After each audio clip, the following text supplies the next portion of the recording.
La presentación la vamos a dar entre mi compañera Mercedes y yo, que soy Luis Fernández. Somos los dos de la Asociación Astronomía en Sevilla.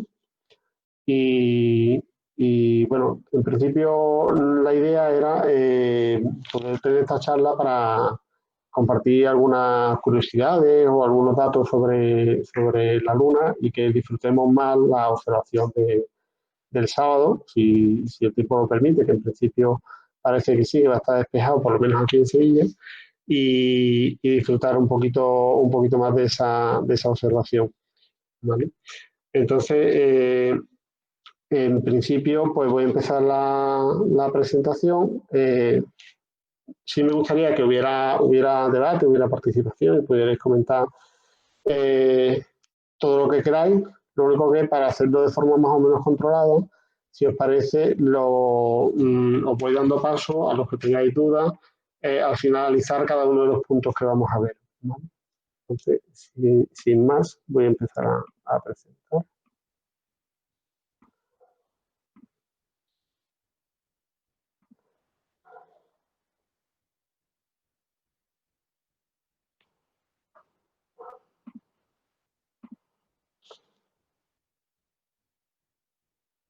Vale, supongo que ya veréis la pantalla.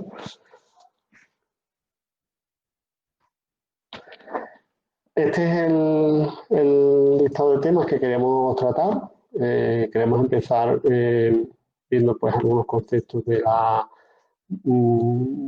formación de la Luna, al menos las hipótesis con las que se trabaja hoy en día, ¿no? Y parámetros físicos. Algunas también, no sé si me ha entrado alguien. No, yo sí me ha entrado alguien. Sí, era Jorge. Eh, espero, espero que pueda ir. Y bueno, el último punto, que es el de preguntas y debate, en realidad es el que queríamos que fuera a lo largo de toda la presentación, ¿vale? Que nos vayáis preguntando o comentando todo lo que queráis. Entonces, si os parece, pues eso, para que sea ordenado, pues hablo del primer punto, de formación de la Luna del parámetro físico, y cuando termine esa transparencia, os pregunto si alguien quiere comentar algo. Aquí lo que vamos a hacer es, en esta transparencia, recordar un cierre del mes que dimos en la Casa de la Ciencia en diciembre de 2018, en el que hablamos de la formación de los planetas. Porque realmente la teoría actual sobre la formación de la Luna es que esta se formó como consecuencia de un impacto entre la prototierra y otro planeta, otro protoplaneta que había en nuestra misma órbita, ¿vale? Se llamaba Teia.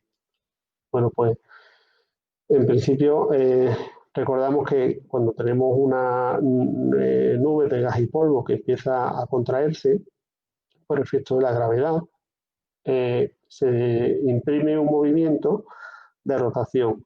¿Por qué? Porque, como sabéis, en el universo la energía ni se crea ni se destruye, simplemente se transforma.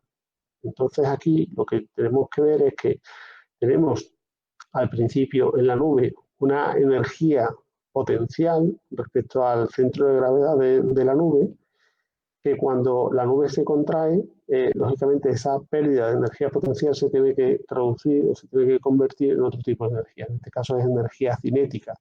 La energía cinética que está asociada al movimiento. ¿Vale? Por eso la nube de gas y polvo empieza a girar en torno al centro de masa, en este caso que es la posición que ocupa la estrella, que es el Sol, empieza a girar, ¿no? Empieza a tener un movimiento de rotación.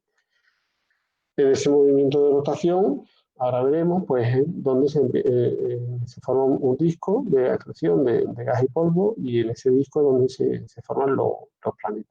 ¿Vale?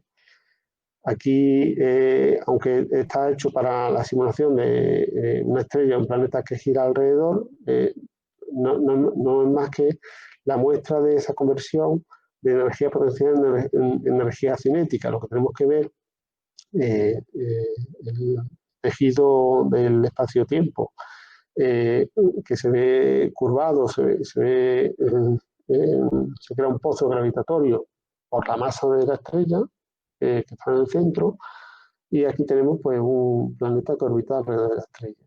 Este planeta, cuando está en la posición más alejada de la estrella, tiene más energía potencial, y cuando está en la posición más cercana a la estrella tiene menos energía potencial. Por lo tanto, y como hemos dicho, como la energía se tiene que transformar, esto se traduce en que el planeta, cuando está más alejado de la estrella, va más despacio, se mueve más despacio, que cuando está más cerca de la estrella, que va a más velocidad. Y aquí tenemos la simulación.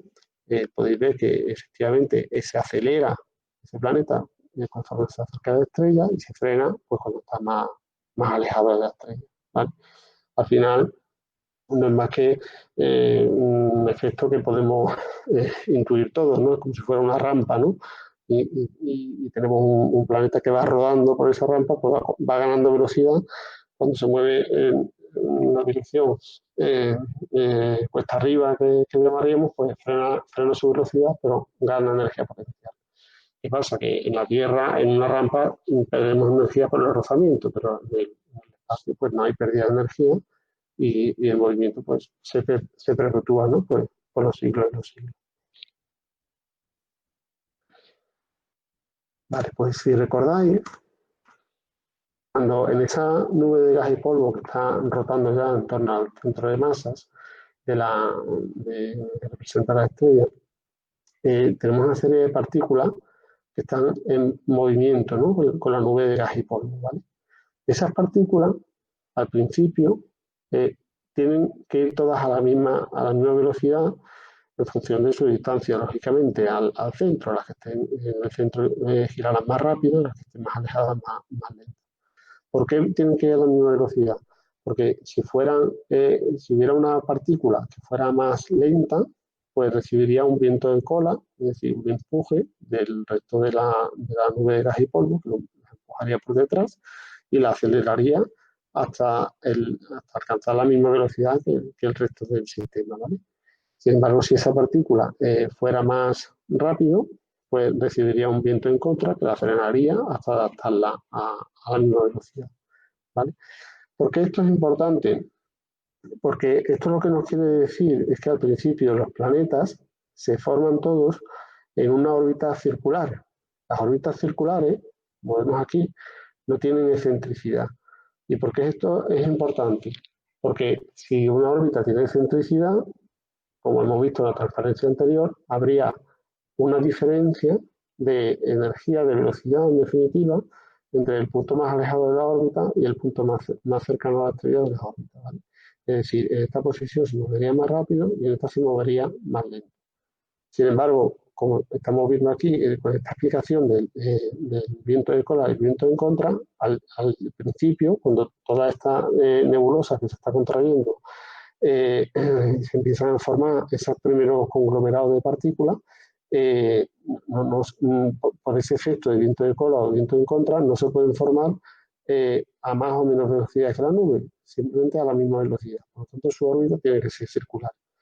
Y eso es importante porque es lo que permite que haya agregaciones de protoplanetas y de partículas, porque si tuviéramos esos planetas o esas partículas en órbitas distintas, habría puntos de choque, habría puntos en los que las partículas chocarían con mucha diferencia de energía, de velocidad, y esa partícula o esos protoplanetas se destruirían, ¿vale? No se podrían formar los planetas. Por lo tanto, para que se formen los protoplanetas, al principio, es condición sine qua non, como hemos visto aquí, que todos tengan una órbita elíptica, una órbita circular, perdón, y no tengan excentricidad esas órbitas. Eso sucede lentamente, esa coagulación del polvo. Aquí tenemos simulaciones de laboratorio en las que dos partículas de polvo colisionan y una queda destruida mientras que la otra pues gana un poco de masa, ¿vale? En principio, poco a poco, pues esos cuerpos van creciendo, esas pequeñas partículas iniciales. ¿Cómo crecen esas partículas? ¿Vale? Pues crecen en función de las colisiones el resto de partículas que pueden atrapar en su sección, ¿vale? Lo que es su sección. Tenemos una fórmula que nos dice el número de impactos por segundo, pues va a depender de la superficie, pi por r cuadrado, ¿vale? Por la velocidad del gas y la densidad de partículas, ¿vale? ¿Qué ocurre?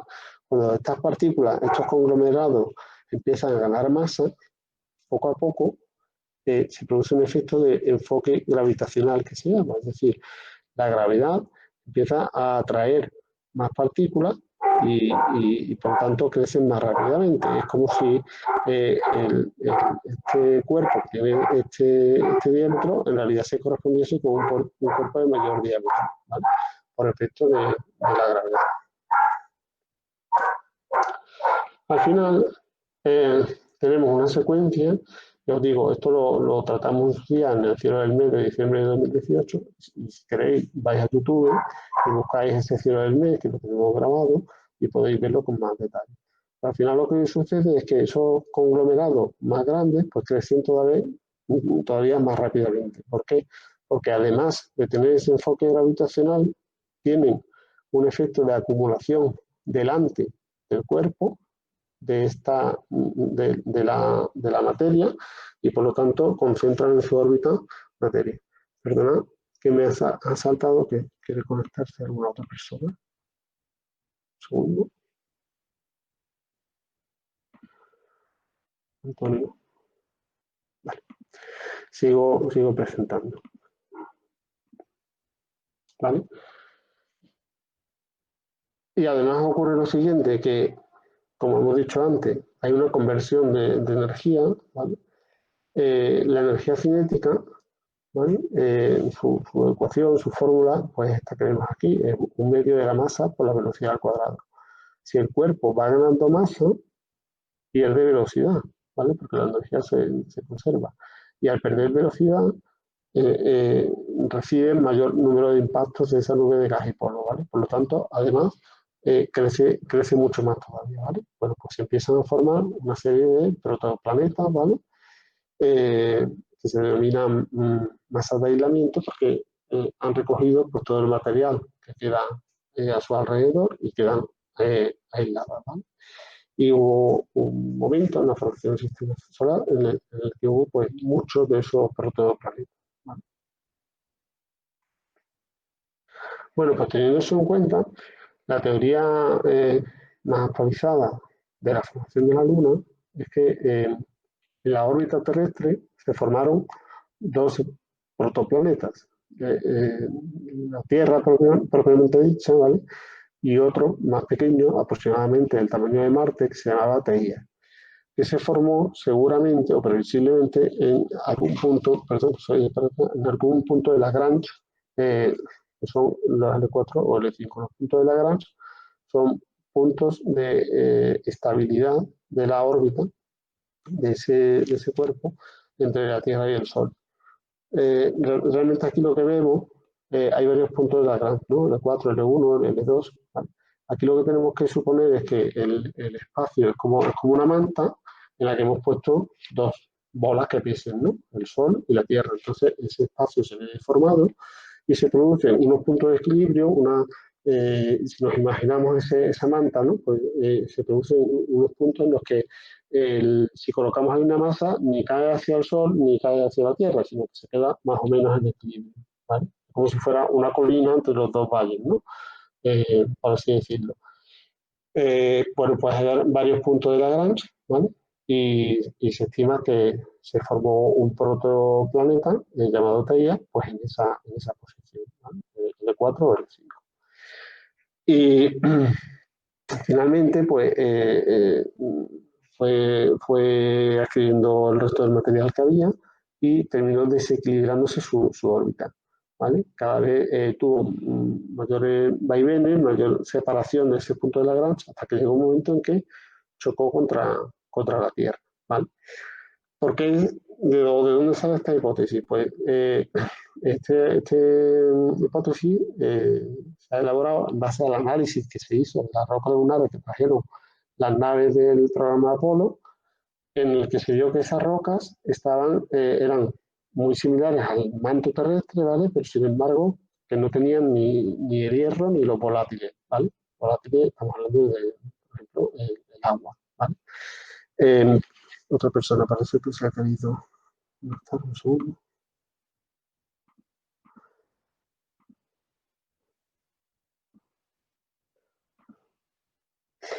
Vale. ¿Qué es lo que se estima? Se estima que ya se había podido formar la Tierra, el hierro se había hundido hasta el núcleo del planeta. Recordad que la Tierra tiene un núcleo sólido de hierro y níquel, que está rodeado por un núcleo líquido, ¿vale?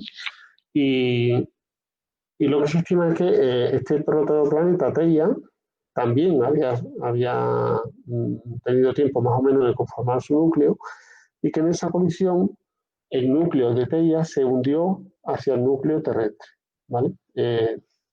Y por lo tanto el hierro, que estaba concentrado tanto en el núcleo de la Tierra, que estaría formado, y el de Teia, pues quedó en el centro de la Tierra, y por eso los materiales expulsados al espacio como resultado de la colisión son bajos en hierro, ¿vale? Tienen poco hierro. Por eso las rocas lunares pues tienen poca concentración de hierro. Y por otro lado, lógicamente, por el calor de esa colisión, pues los volátiles se evaporaron. Perdonad las interrupciones, pero es que quieren entrar algunos compañeros. Esos volátiles se evaporaron y se perdieron en el espacio, ¿vale? Y esa pues sería la teoría actual, ¿no? La teoría de la formación de la Tierra, ¿vale? De la Luna, perdón. Bueno, ahora vamos a ver, pasado lo que es la explicación de cómo se formaron los protoplanetas que dieron lugar a la colisión de la que se estima que surgió la Luna, pues vamos a ver algunos parámetros físicos, ¿no? De relación entre la Luna y la Tierra. Concretamente, las mareas. Eh, las mareas, en principio nosotros siempre las conocemos pues, como los movimientos que se producen en el agua, ¿no? En los océanos, siguiendo la atracción gravitatoria de la Luna.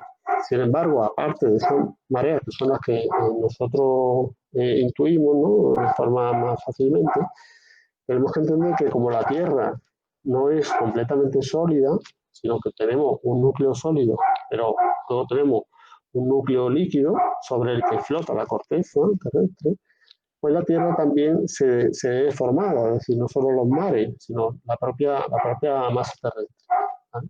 Y por lo tanto se produce un abombamiento del planeta siempre en dirección a donde está la Luna, ¿vale? Ese abombamiento no es solo la masa de agua, sino también el propio abombamiento del planeta, ¿vale? Y como resultado de esa deformación que se produce, eh, es algo bastante curioso, resulta que la Luna eh, no gira en torno al centro físico de la Tierra, en torno al núcleo, sino gira en torno al centro de masas. El centro de masas, por lo tanto, como la Tierra se ha bombado, se desplaza respecto de lo que es el centro terrestre, el centro geográfico, ¿vale? Y este centro de masas, ¿vale? Se va desplazando conforme rota la Tierra y gira la Luna, pues se va desplazando. Por lo tanto, es como si la Luna girase no en torno al centro geográfico, sino en torno a un centro de masas que a su vez se desplaza, ¿vale? Se va desplazando. ¿Cuál es el resultado? El resultado es que el giro de la Luna en realidad no es un círculo, es como si fuera una espiral en el que se va separando cada vez más, porque si la Luna gira en torno a este núcleo y cuando la Luna va a cambiar de posición, va a venir a esta posición, el núcleo también cambia de posición, ¿vale? Es como si estuviéramos estirando la cuerda, ¿no? Si nos imaginamos una cuerda que une la Tierra y la Luna, pues como si la estuviéramos cada vez alargando más, ¿vale? Y como consecuencia de ello, la Luna se aleja de la Tierra, ¿vale? Hay otro efecto además, que es que la gravedad de la Luna, al tirar de ese abombamiento de la corteza terrestre, frena la rotación de la Tierra, ¿vale?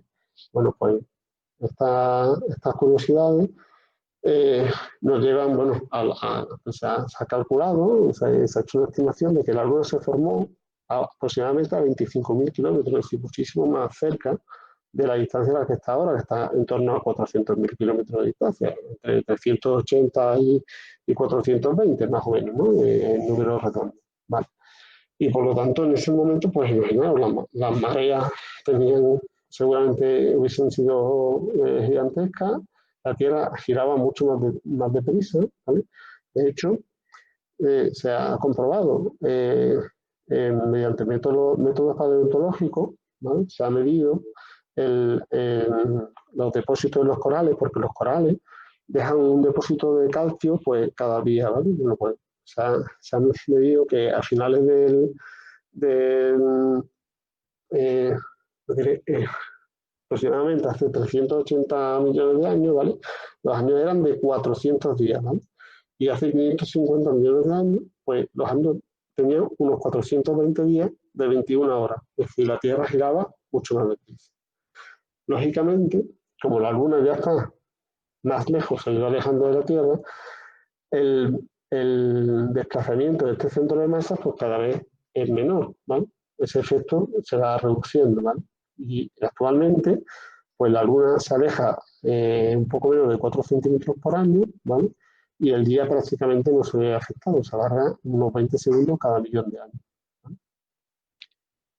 Bueno, aquí tenemos una representación gráfica de cómo suceden las mareas. Realmente ten en cuenta que aparte de la rotación de la Tierra, que es cada 24 horas, la Luna también va rotando alrededor de la Tierra, gira en un movimiento de rotación alrededor de la Tierra es de 28 días, ¿no? Aproximadamente. Eso significa que cada día sale unos 50 minutos más tarde, ¿no? Cuando la Tierra llega al mismo punto, la Luna se ha desplazado un poquito, ¿vale? Por eso veis aquí que los puntos de la marea son a las 12 a las 12:25, ¿no? Creo que ponía, o a las 12:05, ¿vale? No coinciden con las horas exactas, ¿vale? Sino que hay una diferencia de 50 minutos cada vez. ¿Vale? Bueno, un par de curiosidades más. Aquí veis que como por ese mismo efecto que hemos visto antes de frenado de la rotación terrestre, el mismo efecto ha causado la Tierra en la Luna. La Tierra ha frenado la rotación que tenía la Luna y la Luna ya no rota, tiene una rotación sincronizada con la Tierra. Por eso siempre vemos la misma cara de la Luna, ¿vale? Pero aquí nos hacemos una idea pues, de por qué vemos las fases de la Luna, ¿vale? Cuando la Luna está entre el Sol y la Tierra, pues no la vemos porque la cara iluminada da hacia el Sol. Aquí tenemos los cuartos crecientes y cuartos menguantes, y en esta posición pues tenemos la Luna llena, ¿vale? Y viéndolo realmente tridimensionalmente, vemos que la órbita de la Luna está inclinada respecto a la órbita terrestre, ¿vale? Si no fuera así, tendríamos todos los meses eclipses del Sol, ¿vale? Los eclipses solo se producen pues, cuando la Luna está en los nodos, ¿vale? Que son estos puntos que están aquí marcados como 1 y 2, ¿vale? Y la última curiosidad que os quería contar es consecuencia de la teoría de la relatividad de Einstein, es que realmente la Luna no hace un movimiento circular, sino que se mueve en línea recta sobre un espacio que es curvo, ¿vale? El espacio está deformado por la gravedad terrestre y la Luna no hace más que desplazarse en línea recta por un espacio que está curvado. Realmente es como si nosotros nos desplazamos sobre la superficie terrestre. Nosotros podemos circular en línea recta por la superficie terrestre y sin embargo estamos curvándonos porque la superficie terrestre es curva, ¿vale? Sería un concepto más o menos parecido. Finalizado este punto, ¿alguien quiere comentar algo? ¿Alguna, alguna duda, alguna pregunta?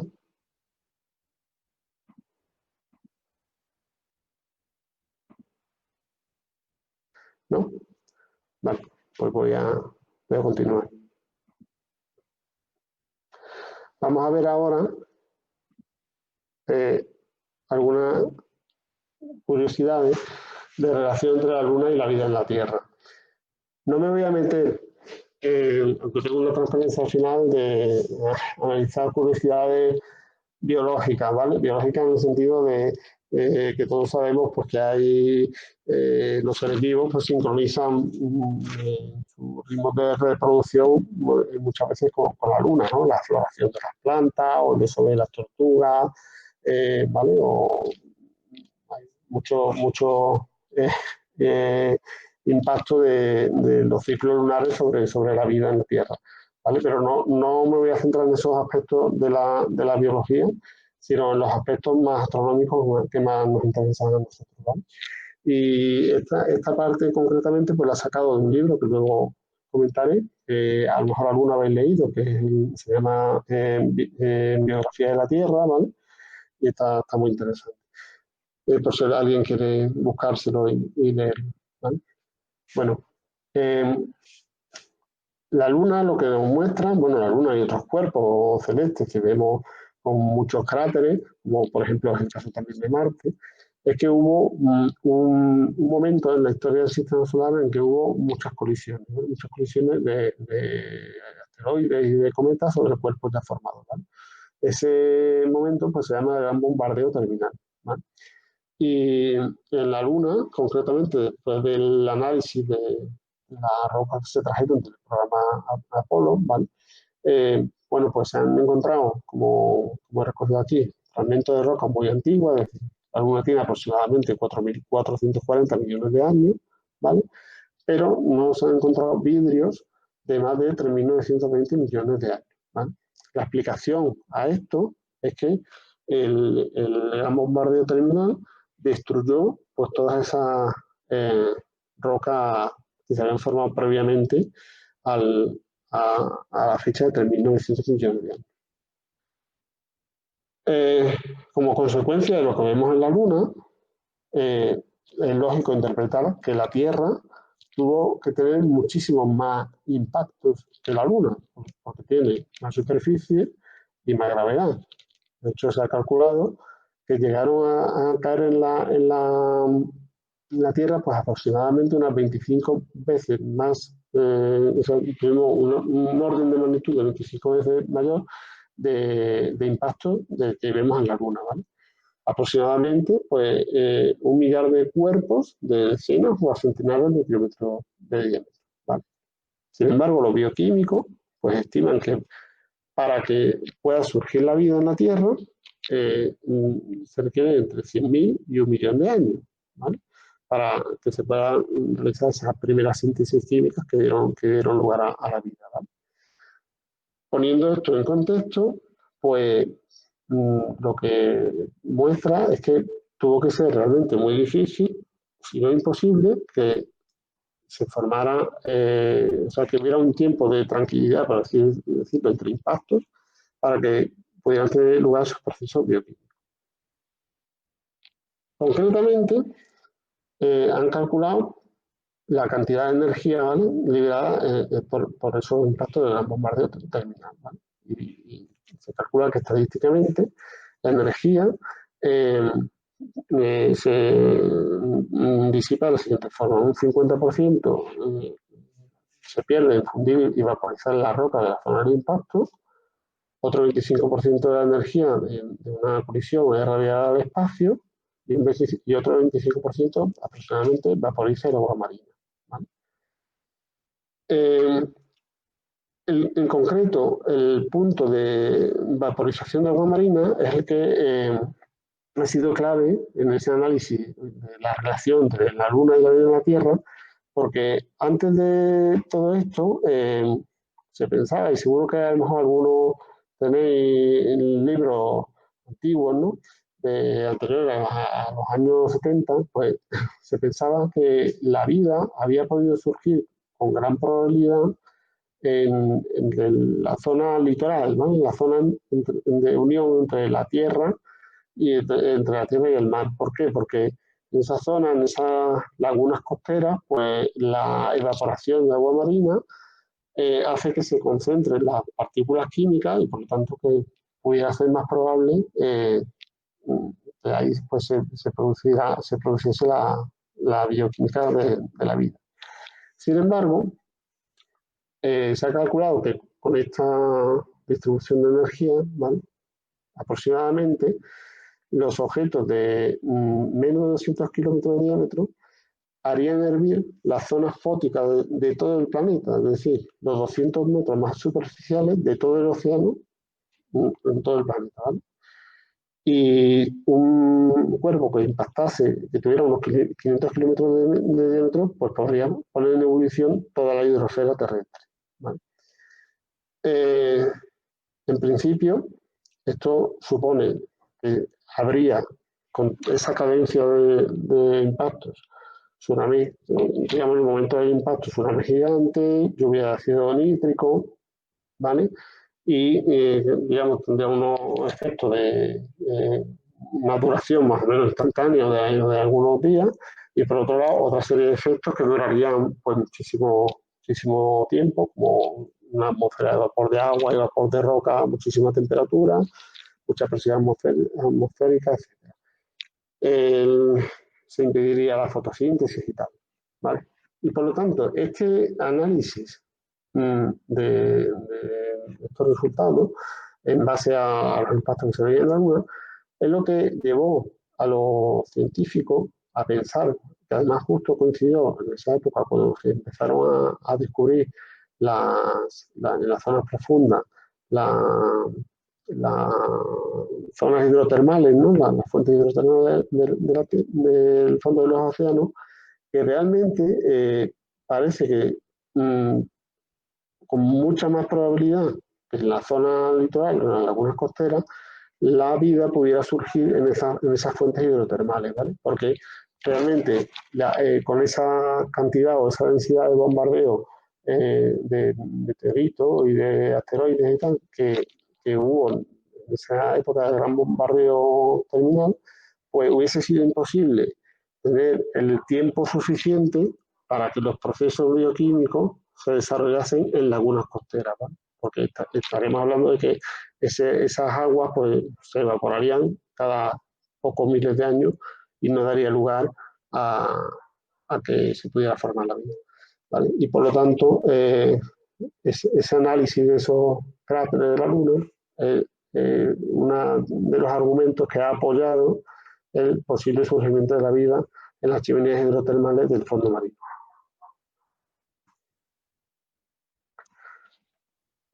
¿Alguna cuestión respecto a este punto?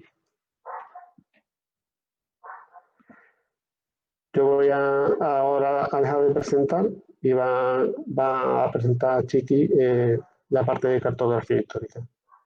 Chiqui, pues cuando quieras empiezas tú.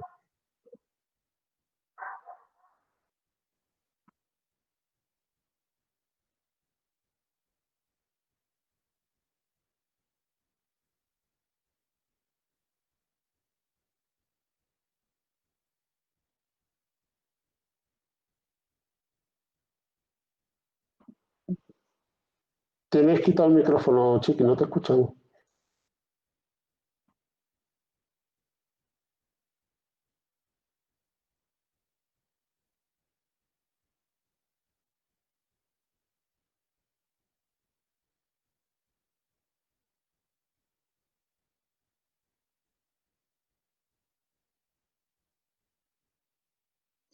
Venga, a ver, ahora. La ventana. Ahora.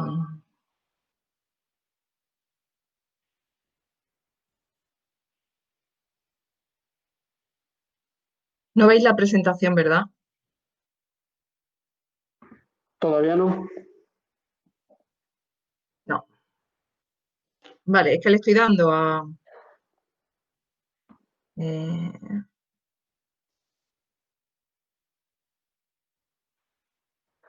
Tienes que darle a presentar ahora y seleccionar la ventana del Power. Sí, pero es que antes me salía cuando lo he hecho contigo y ahora la ventana pues no sale ahí. ¿Tienes abierto el PowerPoint? Sí, lo tengo abierto. Pues darle a presentar el escritorio, o sea, toda la pantalla.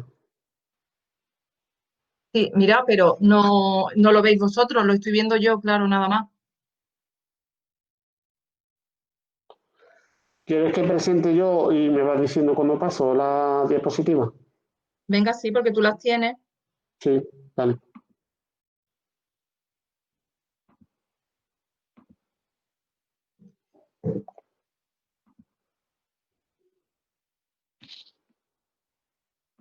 Tú me dices, Chiqui, Venga, pues pon la paso primera.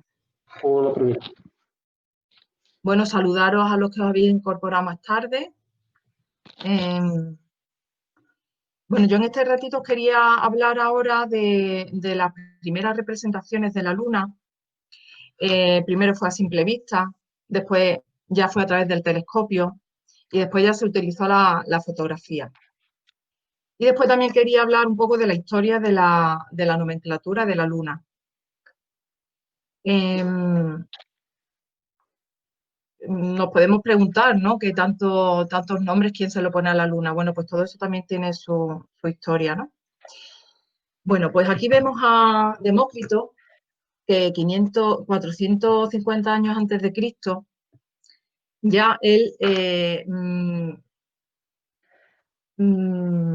había ya dicho que en la superficie de la Luna había alta... Luis, ¿tienes la pantalla completa?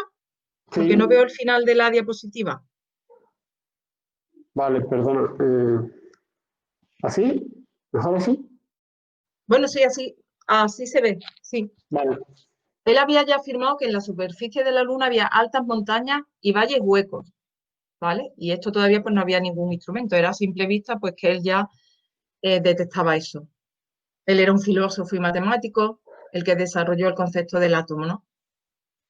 Ya también comprendía que la Vía Láctea era una gran colección de estrellas y que el espacio del universo era ilimitado. Y esto era en el 450 años antes de Cristo. La siguiente.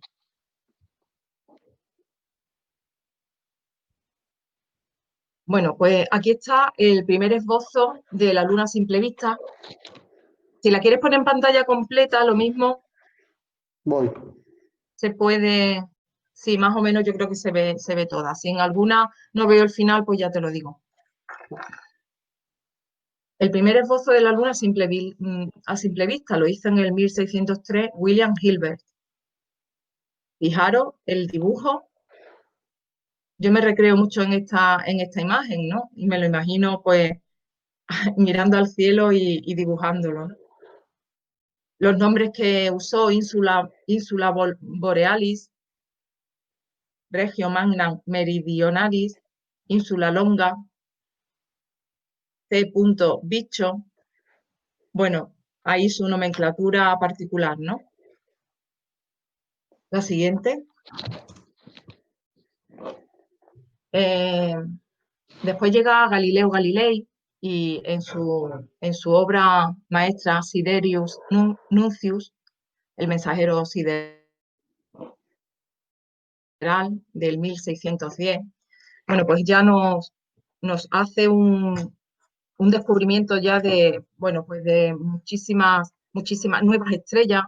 En el libro también detalla cartas celestes y, por ejemplo, bueno, pues objetos en la constelación de Orión.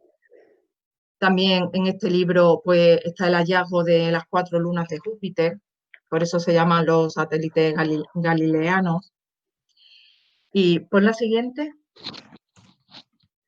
y sobre todo, pues estas imágenes magníficas ya de la representación de la luna, pero ya aquí la diferencia es que ya sí están hechas a través de un telescopio, ¿vale? Él cuando se entera del invento del telescopio, pues hace su propio telescopio y es a través de él que dibuja estas magníficas lunas. La siguiente. Tiene un amigo, Ludovico Cardi, también conocido como Cigoli, pues pintó el fresco este de la Inmaculada, y si os dais cuenta y observáis, la base de la luna, bueno, pues mm, tiene ya muchísimos detalles, ¿no? Y es que se basa en la obra de Galileo Galilei. Son amigos, son íntimos amigos, se conocen en Florencia y bueno, incluso comparten aficiones. A Galileo le gustaba dibujar y a Cigoli pues, tenía también interés en la ciencia y en la astronomía. La siguiente. Bueno, el primero que utilizó nombres ya de carácter católico fue Florent van Langren. Y bueno, pues utilizó los nombres de la realeza católica para los valles, eruditos y científicos para los cráteres, y él mismo le puso el nombre a uno de los mares. Este es el primer registro con nombres de rasgos lunares. Hay un humanista y filósofo, Erucius Puteanus, le había aconsejado pues, que no nombrara a objetos lunares con reyes y condes mundanos, porque dice, por no traer los conflictos terrestres al universo, más que no llevar los conflictos terrestres al universo. Pero bueno, pues no lo hizo así. La siguiente. Bueno, en el 1645, este es uno de los mapas también que realiza en la selenografía universal. La palabra selenografía viene del griego selene y de grafía. Selene, que es luna, y grafía, que es descripción. Esta ciencia estudia la superficie y las características físicas de la luna. Y actualmente la selenografía se considera una subdisciplina de la geología de la luna. A ver la siguiente. Ya en el 1647 está el astrónomo Johannes Hevelius, que en su obra titulada Selenografía hizo el primer atlas lunar. Por ejemplo, Hevelius ignora la nomenclatura que había utilizado Van Langren y utiliza nombres de carácter terrestre. A ver la otra. Estas son las 36 lunas diferentes que dibuja Hevelius. A cada una le pone un nombre y las dibuja todas con muchísimo detalle. A ver la siguiente. Aquí las vemos una por una. Aquí no están las 36, pero vamos, él en su libro las tiene dibujadas. Esto lo hace Hevelius ya también a través del telescopio. Ya Hevelius ya se utiliza el telescopio para dibujar la luna. La siguiente. Bueno, Giovanni Battista en el 1651 pues empieza a nombrar ya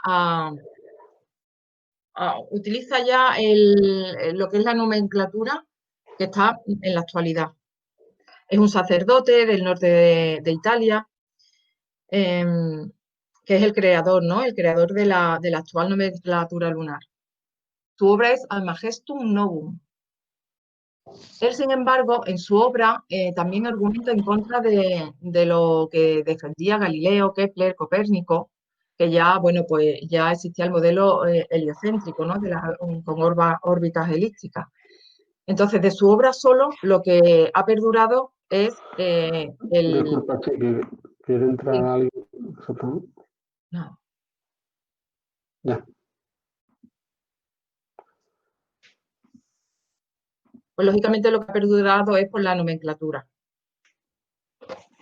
Él utilizó nombres de fenómenos naturales atribuidos históricamente a la Luna, ¿no? Por esta razón existen nombres como los nombres que tienen los mares. El mar de la crisis, el mar de la serenidad, de la tranquilidad, de la fecundidad.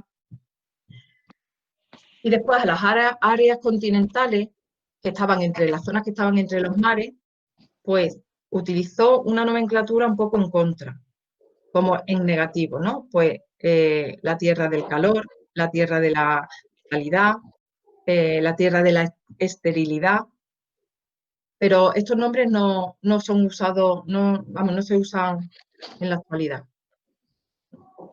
La siguiente. Este sistema bueno, pues en realidad fue la Unión Astronómica Internacional quien, quien lo decide, ¿no? Quien decide que pues la Luna va a tener estos nombres. Entonces, pues dio 600, decidió, ¿no? 600 de los accidentes lunares, pues, cómo se iban a llamar. Bueno, bueno esta asociación es una agrupación de las diferentes sociedades astronómicas y deciden, ¿no? Deciden mucho sobre los nombres de los planetas, de los objetos, y bueno, que fue creada en 1919. Disculpa de nuevo. Hoy en día también las constelaciones, lo que es una constelación, lo que no, cómo se llaman, todo eso lo decide la Unión Astronómica Internacional. A ver, la siguiente. Bueno, ya vamos por el 1750. Ya vamos avanzando un poco, ¿no? Entonces, Tobias Mayer produjo el primer sistema de coordenadas que permiten a los astrónomos localizar características en la superficie de la Luna. Ya hay coordenadas y ya pues pueden... este dibujo me estoy dando cuenta que yo creo que es de Hevelius. Es igual a la Luna que hacía Hevelius, es muy parecido. Bueno, pues ya tenemos el sistema de coordenadas en el 1750. La siguiente.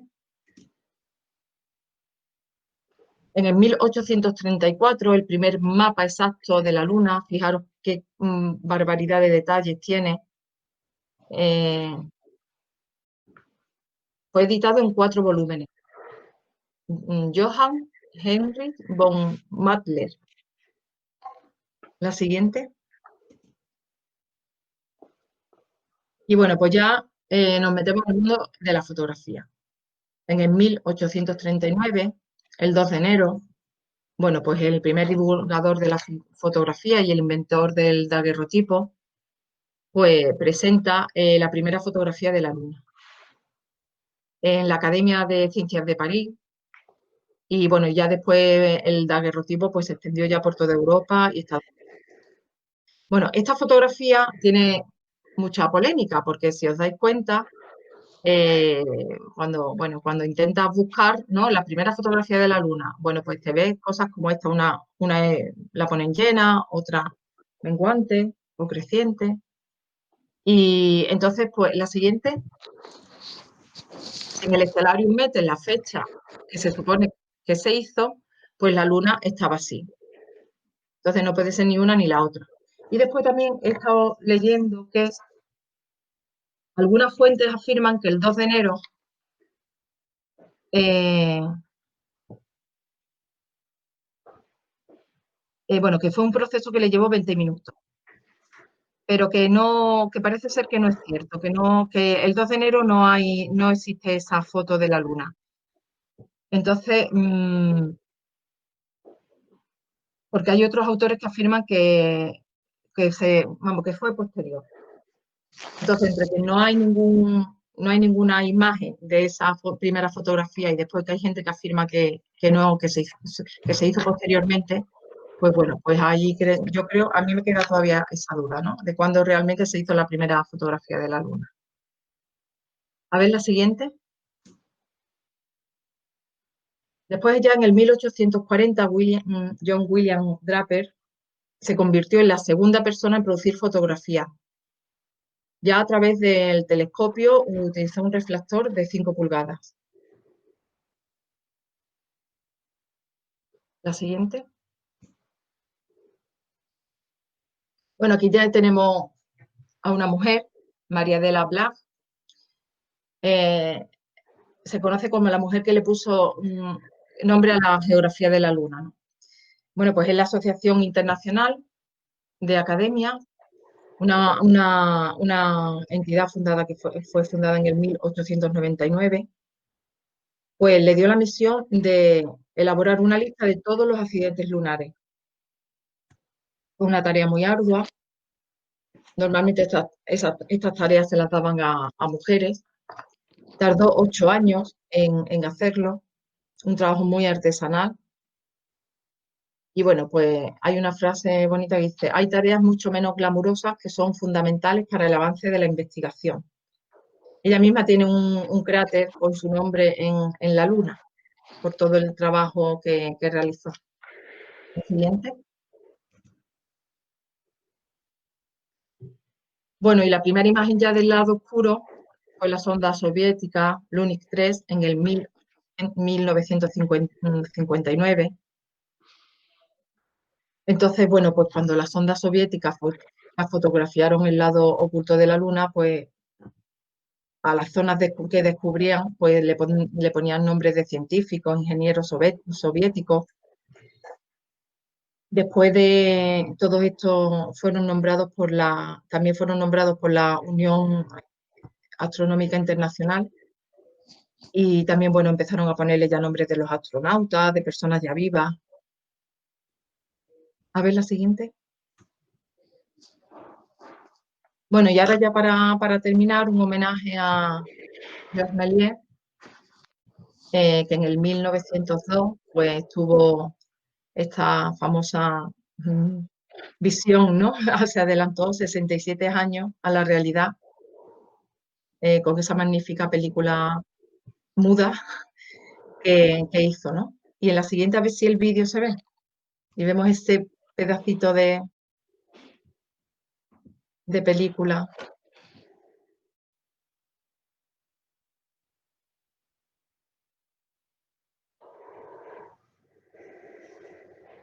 Bueno, pues con esto quería terminar la parte de la cartografía y la nomenclatura lunar. Bueno, pasado. Vale.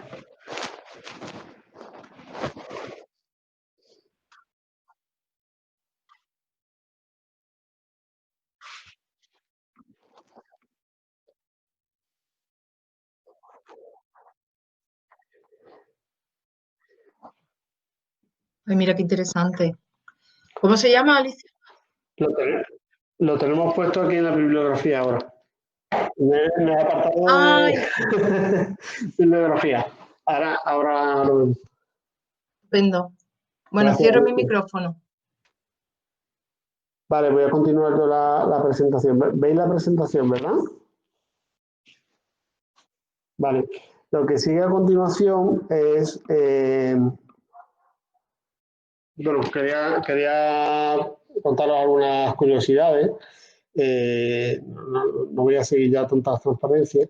Sí es verdad que os he puesto aquí, mm, bueno, yo soy seguidor como seguramente muchos de vosotros, de Daniel Marín, que escribe en Nauca, unos artículos espectaculares que merece la pena leerlos. Entonces, todos aquellos bueno, que no lo conozcáis, pues tenéis aquí los enlaces y el año pasado, que era el 50 aniversario, pues del Apolo 11, hizo pues, una serie de artículos, unas explicaciones fantásticas, espectaculares, ¿no? Os he puesto aquí pues, una imagen de la primera etapa del cohete Saturno, con sus 5 motores.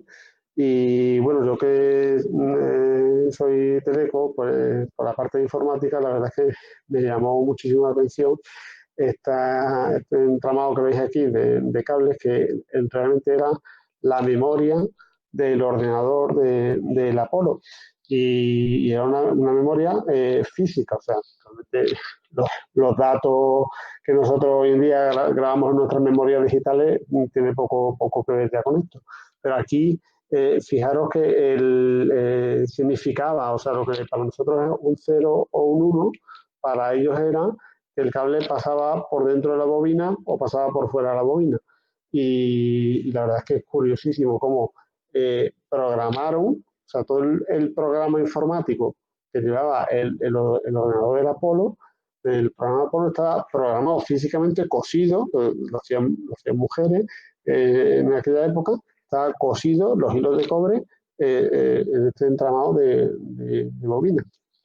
Bueno, pues paso a comentaros algunas curiosidades. La primera de ellas es sobre el propio logo del Apolo 11, que tiene las siguientes curiosidades, por si algunos no la conocéis. Bueno, lo primero que vemos aquí es que hay, digamos, varios elementos, ¿no? Lo que es la superficie de la Luna, la Tierra al fondo, el título Apolo 11 y el emblema del águila calva, ¿no? El emblema de Estados Unidos, ¿no? Que representa a Estados Unidos. Bueno, pues si os fijáis en cómo se representa el águila allí en Estados Unidos, pues va con las garras abiertas, ¿vale? Sin embargo, interpretaron, además como era un momento ya casi de Guerra Fría, ¿no? Con la Unión Soviética, interpretaron que el águila llegando a la luna con las garras abiertas era un símbolo como muy agresivo, ¿no? Como de posesión de la luna, como si se la fueran a quedar los americanos. Y por lo tanto pues decidieron que fuera con las garras cerradas, llevando una rama de olivo, que es el símbolo de la paz, ¿no? Para mostrar que era una misión pacífica y no una misión militar. Lo otro que vemos aquí, para los que somos astrónomos, nos gustan los detallitos astronómicos, es que está mal dibujada la posición de la Tierra, ¿vale? Si vemos, si la Tierra estuviera iluminada en este hemisferio, es decir, que el Sol estaría en esta dirección y por lo tanto la Luna no tendría la superficie iluminada exactamente de esta forma, ¿vale? Es verdad que el Sol parece, por estas sombras que vemos aquí en los cráteres, parece que está en aquella dirección. ¿Cómo estaba realmente o cómo iba a estar realmente en el momento que iba a llegar el Apolo 11? Pues realmente iba a estar el Sol como por aquí arriba, ¿vale? Como esta dirección, y se iba a ver iluminado esta parte de arriba de la Tierra, este hemisferio, ¿vale? Pero bueno, si querían colocar bien la Tierra como se iba a ver, pues no le quedaba bien, se lo topaba el águila y al final pues lo tuvieron que colocar de esta forma, ¿no? Bueno, eso son algunas curiosidades. Para seguir voy a utilizar algo que seguramente a muchos os va a gustar, que es mi maquetita de Lego, no sé si la veis, voy a quitar la presentación un momento, del módulo lunar, ¿vale? ¿La veis aquí en la pantalla? ¿En la imagen? Sí, ¿no? Se ve, vale, no lo veía yo. A ver si me puedo poner yo en grande y así veo lo que os estoy...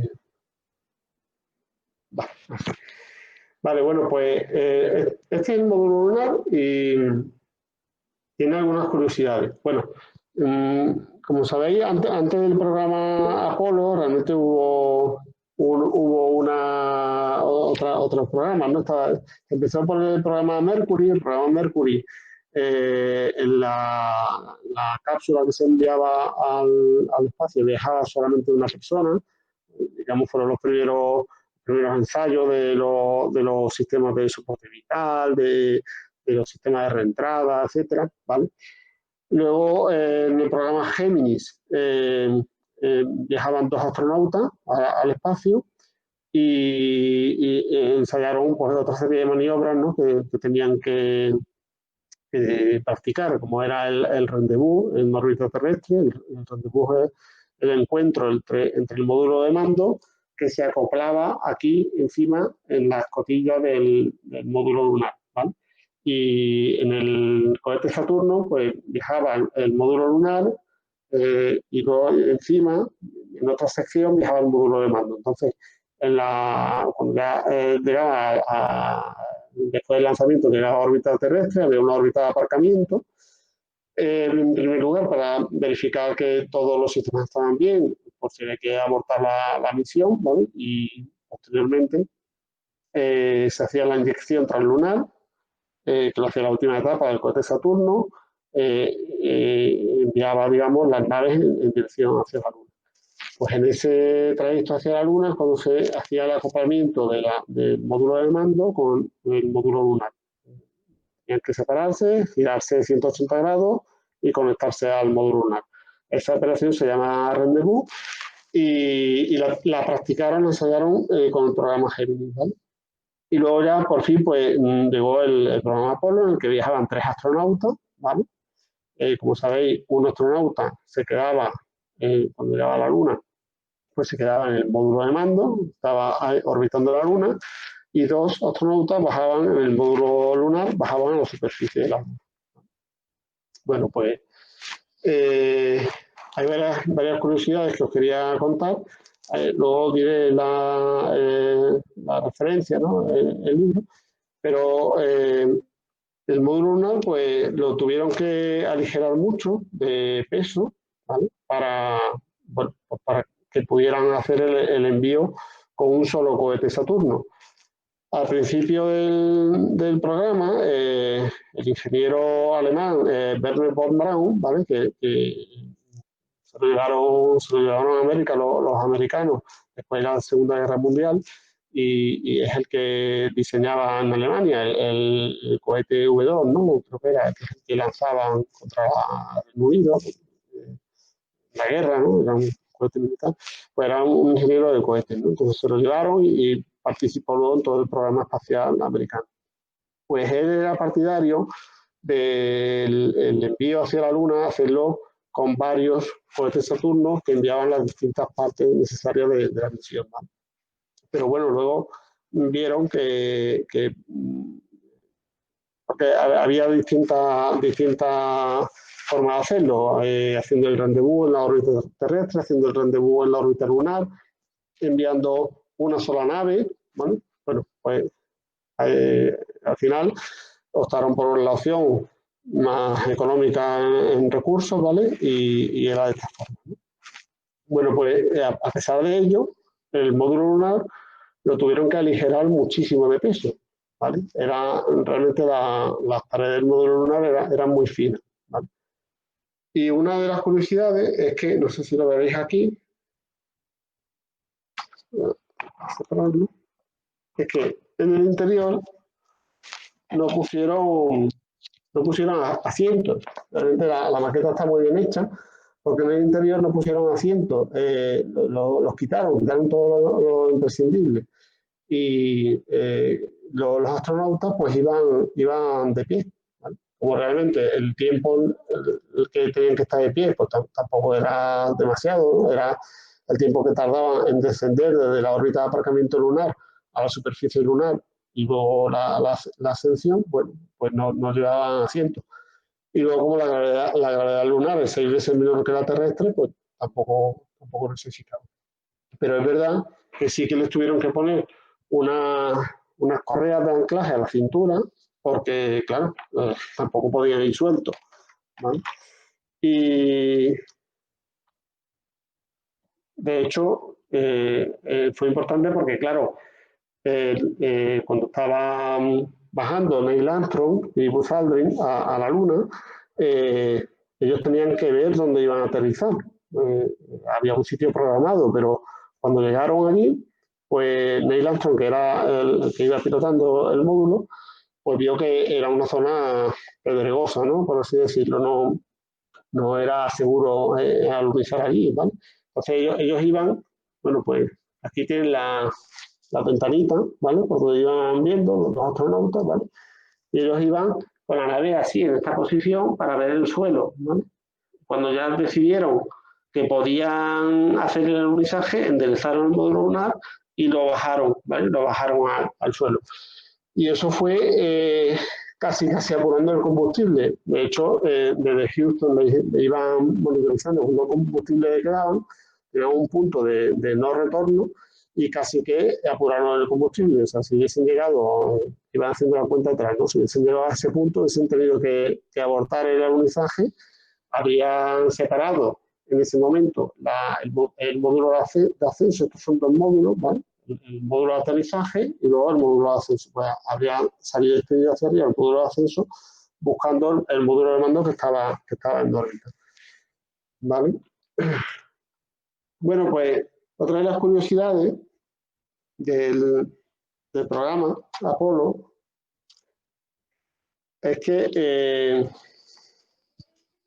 en el momento de decidir quién tenía que bajar primero a la Luna, todos sabéis que fue Neil Armstrong, pues Buzz Aldrin se enfadó bastante, al parecer, porque Neil Armstrong era un astronauta que venía del programa civil, mientras que Buzz Aldrin venía de la parte militar. Él era militar y venía de una familia militar y tal. Entonces pensaba que, o se sentía con más derecho que Neil Armstrong para bajar el primero a la superficie. ¿Vale? Entonces, bueno, el hombre, por lo visto, lo peleó bastante allí en la NASA, intentó hacerse con ese papel y al final pues no lo consiguió. Entonces, de alguna forma hizo una especie de venganza, entre comillas, porque al final bajó primero Neil Armstrong, pero el que bajaba primero era el que llevaba la cámara de fotos. Entonces, en la mayoría de las fotos del alunizaje del Apolo 11, quien sale en la foto es Buzz Aldrin, no es Neil Armstrong, porque era Neil el que llevaba la cámara de fotos. ¿Vale? Otra curiosidad simpática es que como el Apolo 11 era realmente la primera nave que iba a alunizar, habían hecho, como sabéis, misiones anteriores, el Apolo 10, el Apolo 9, el Apolo 8, ¿vale? En cada una daban un pasito más, en una orbitaron la Luna, ¿vale? Iban poco a poco. Bueno, pues como era la primera vez que realmente se iba a intentar el alunizaje, no sabían cuánto se iba a hundir el módulo lunar en el polvo de la superficie de la Luna. ¿Vale? Pensaban que era la superficie de la Luna, pues había polvo, pero no sabían cuánto se iba a hundir. Entonces, pusieron la escalerilla, ¿vale? La hicieron bastante más corta que la pata, ¿vale? Porque no sabían cuánto se iba a hundir la pata, ¿vale? Y realmente al final, pues la pata se hundió bastante poco en la superficie, ¿vale? Y la escalerilla quedó a un salto importante, o más o menos importante de la superficie, ¿vale? Y bueno, pues otra de las curiosidades.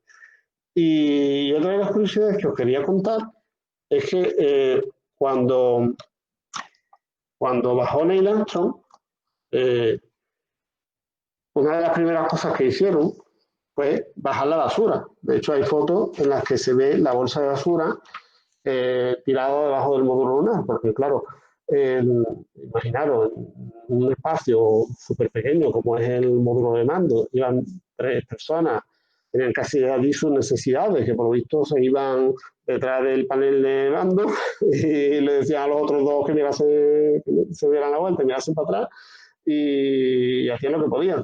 Entonces, y luego pues los restos de basura normal. Entonces, cuando se separó el módulo lunar del módulo de mando, eh, eh, Mike Collins, que es el que se quedaba, le dijo, llevaron la basura, se llevaron la bolsa de basura y la dejaron allí en la superficie.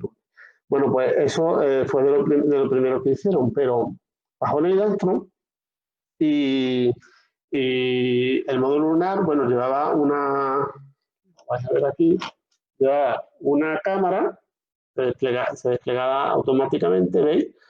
La maqueta es que está muy bien hecha. ¿Veis la camarita? Es una camarita que apunta a la pata, ¿vale? Por eso las imágenes que se están retransmitiendo a la Tierra, esas sí eran de Neil, ¿vale? Esas no eran las fotos que lo hemos visto, que como decía son casi todas de Buzz Aldrin, pero sí se vio con la cámara que estaba bajando Neil Armstrong a la superficie de la Luna. Y luego, pues por lo visto, Buzz Aldrin tardó bastante tiempo en bajar a la Luna, bastante más de que a Neil le parecía razonable. Entonces, por lo visto, le preguntó y le dijo, oye, ¿por qué has tardado tanto tiempo en bajar?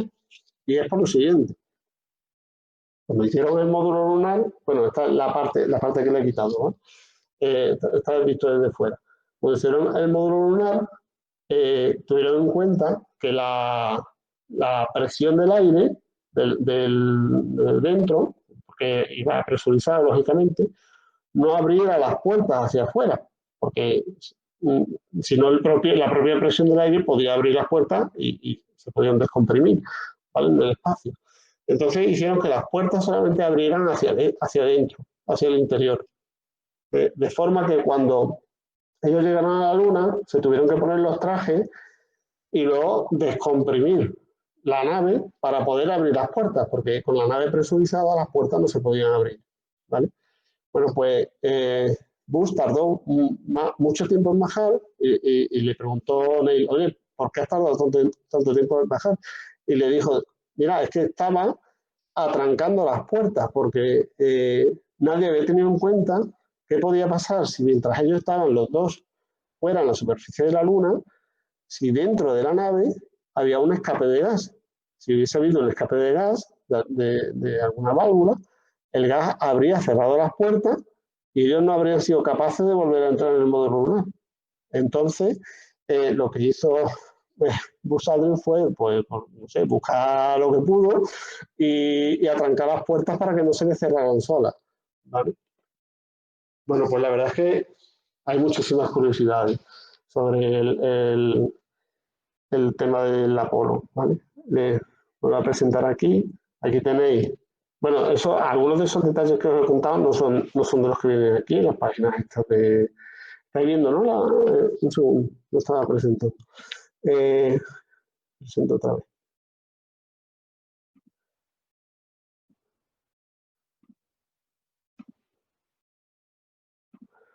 Vale. Alguna de esos detalles que os he contado no vienen en estos artículos, pero son súper interesantes leerlos, ¿vale? Para quien quiera leerlos.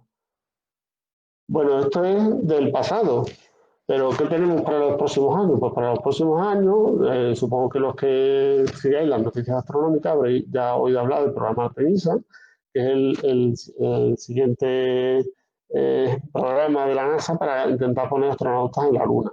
En principio previsto para 2024, es decir, dentro de solo 4 años, y bueno, ya sí con colaboración de otras agencias espaciales, ¿no? La Agencia Espacial Europea, la japonesa, la canadiense, etcétera, ¿vale? Y se quiere que en estas misiones por fin pues vaya la primera mujer a la Luna, porque en todas las misiones Apolo, pues todos los astronautas que fueron a la Luna eran hombres, ¿no? Y aquí tenéis pues un montón también de artículos. De hecho, hay un artículo nuevo de ayer o antes de ayer, que no lo he puesto aquí, pero también hablando sobre el programa Artemisa. ¿Vale? Eh, hay varias curiosidades, por ejemplo, la NASA ha pedido a la iniciativa privada, pues hace poco, digamos, ha sacado como un programa para financiar el que la iniciativa privada mande a la Luna sondas que recojan muestras de regolito lunar, de rocas y tal, y lo depositen pues, en unos contenedores herméticos aproximadamente en la zona donde van a ir luego los astronautas del programa Artemisa para que estos lo recojan y se lo traigan a la Tierra. Y digamos, pues la NASA está tratando de explorar este tipo de iniciativas de colaboración con la empresa privada. Al principio, el programa Artemisa estaba previsto pues, que usara una mini estación espacial que han llamado Gateway, eh, porque todos sabéis, lo conocéis, la Estación Espacial Internacional, pero en principio la NASA quiere abandonar el proyecto, la Estación Espacial Internacional. La estación tiene ya bastantes años y, bueno, pues ahora querían construir una estación espacial en órbita lunar, alrededor de la Luna, y que sirviera tanto como para facilitar la exploración lunar como futuras misiones a Marte, ¿no? Porque el lanzamiento de misiones a Marte puede ser económicamente o energéticamente menos costoso si se hace desde la Luna que desde la Tierra. Bueno, pues al principio habían previsto una estación espacial bastante grande y pues por temas presupuestarios cada vez la van recortando un poquito más. Este de los últimos diseños, bastante recortado ya, tiene un módulo de habitáculo, ¿no? de donde vivirían las personas, un módulo de logística, un módulo de servicio que aportaría la Agencia Espacial Europea, ¿vale? Los módulos de aterrizaje, de alunizaje, bueno, este no sé si es de alunizaje o sería de reentrada en la Tierra. No pongo en pie, ¿vale? Módulo de propulsión, etc. Pero hay otras agencias espaciales explorando la Luna. Tenemos las sondas chinas, la, una sonda, la India también envió una sonda hace poco que se destruyó, la sonda Vikram, pero tiene un orbitador que está orbitando la Luna. Hay un proyecto para enviar un rover, como los rovers que mandamos a Marte, pero un rover que vaya impulsado con energía nuclear, bueno, en realidad con un generador de radioisótopos, para generar calor y que pueda sobrevivir a la noche lunar. Ten en cuenta que la luna, el día dura 14 de nuestros días y la noche 14 de nuestros días, 2 semanas, ¿vale?